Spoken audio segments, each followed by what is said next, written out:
আসসালামু আলাইকুম, সবাই কেমন আছেন? আলহামদুলিল্লাহ, আমিও ভালো আছি।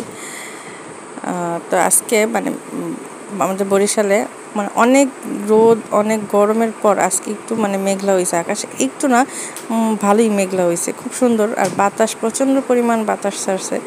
তো সেই বাতাসটা দেখার জন্য এবার একটু ছাদে গেছিলাম, যাওয়ার পর দেখি বাতাসটা খুবই ভালো লাগতেছিল। আলহামদুলিল্লাহ, এত ঠান্ডা লাগতেছে, আর গরম, প্রচণ্ড গরম পড়ছে। গরমের মধ্যে তো খুব বিরক্ত লাগে সব কিছুতেই।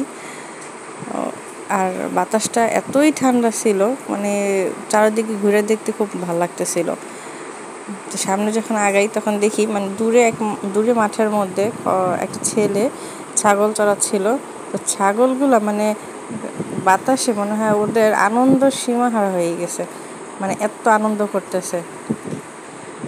ছাগলগুলো কি সুন্দর দৌড়াদৌড়ি করতেছে, সব আর মানুষজন সব বেরিয়ে গেছে বাতাসের কারণে। এত সুন্দর বাতাস, আল্লাহ পাকের মহান অশেষ রহমত যে আল্লাহ পাক এই বাতাসটুকু দিছিল। আলহামদুলিল্লাহ।